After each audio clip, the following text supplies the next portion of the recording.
एक बिन माँ बाप की लड़की थी। अपने ननिहाल में पल पोष कर बड़ी हो रही थी। कुछ ही क्लास पढ़ा लिखा कर घर में ननिहाल वाले सारा काम करवाते थे। कभी कभी साग सब्जी लेने बाजार जाती रहती थी।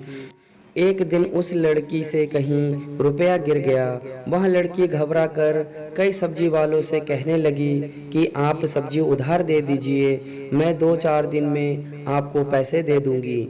लेकिन कोई सब्जी वाला उधार देने को तैयार नहीं था। यह बात एक लड़का सुनकर बोला कि मैडम, आपको कितने पैसे की ज़रूरत है? उसने 500 की नोट निकाल कर देते हुए बोला कि आपके पास जब हो जाएगा तो वापस कर देना। लड़की बोली कि सर, आपको कहाँ खोजूंगी? लड़का बोला कि मैं बहुत बड़ा आदमी नहीं हूँ, प्रतिदिन हम इसी समय सब्जी या फल लेने बाजार आया करता हूँ। लड़की जब भी बाजार आती थी, लड़का भी संयोग से मिल जाता था। लड़की मिलकर बहुत शर्मिंदगी महसूस करती थी। लड़का भी कुछ भी नहीं कहता था। जब एक हफ्ता हो गया तो लड़की पूरी बात बताई कि सर, मैं अपने ननिहाल में रहती हूँ, सब्जी में से रोज कुछ पैसे बचाती हूँ तो कहीं इकट्ठा करके दे दूंगी। लड़का बोला कि हमें आपसे कोई पैसे नहीं चाहिए, अगर कभी भी ज़रूरत पड़े तो हम आपकी मदद और कर देंगे। उस दिन से वह लड़की जब देखती थी तो सर नमस्ते कहती थी। वह लड़का भी नमस्ते करके चल देता था, लेकिन उस लड़के से वहाँ मिलकर बहुत खुश होती थी। लड़का भी उस लड़की से मिलने के बहाने आया करता था। कभी कभी लड़की के ननिहाल वाले ताने मारते थे कि जवान हो गई हैं, मर भी नहीं गई, अब तो शादी का सारा खर्च हम लोगों को ही उठाना है। एक दिन उस लड़की ने उस लड़के से बोली कि सर, क्या आप अपने घर झाड़ू पोछा मारने के लिए मुझे रख लेंगे? हमें अब ननिहाल में घुटन महसूस होता है।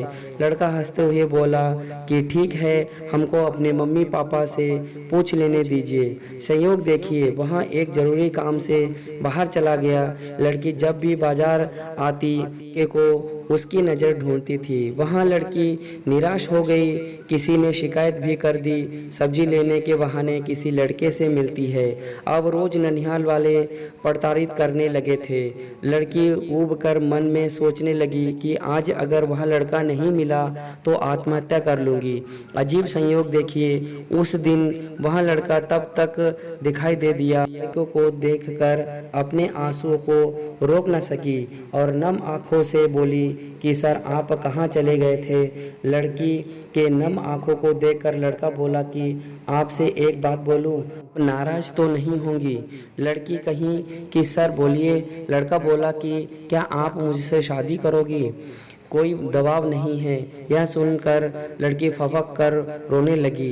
लड़का हाथ को बढ़ाते हुए गले लगा लिया। वहाँ खुद अपनी आंसुओं को रोक ना सका। लड़की को ऐसा लग रहा था कि दुनिया ही मिल गई है। लड़के ने कहा कि कल अपने हम मम्मी पापा को लेकर आपके ननिहाल आएंगे। कुछ नहीं चाहिए, बस लोग आपको ताने ना मार सके कि आपने भाग कर शादी की। घर सबको जाकर बता देना। फिर भी लड़की घर कुछ नहीं बताई। अचानक एक बहुत कीमती कार खड़ी होती है। उसमें से वहाँ लड़का व उसके मम्मी पापा निकलते हैं। लड़की के ननिहाल वाले चौंक गए। वहाँ बोले कि आप सब लड़के की मम्मी पापा बोले कि आपकी भांजी का हाथ मांगने आए हैं। हमने मुहूर्त निकाल कर सब इंतजाम कर लिया है, आप केवल लड़की लेकर आ जाना। हमारे बारे में अगर जानकारी करना चाहते हो तो पता कर लेना। शहर का सबसे बड़ा रईस हूँ, मुझे कुछ भी नहीं चाहिए। हमारे लिए दुल्हन ही दहेज है। लड़के के मम्मी पापा अपने सारे खर्च से बड़ी धूमधाम से विवाह की और वहाँ लड़की ससुराल पहुंचकर घर में अपने सास ससुर के मरते वक्त तक बहुत सेवा व देखभाल की। दोस्तों, अगर वीडियो अच्छी लगी हो तो लाइक, शेयर और कमेंट जरूर करें।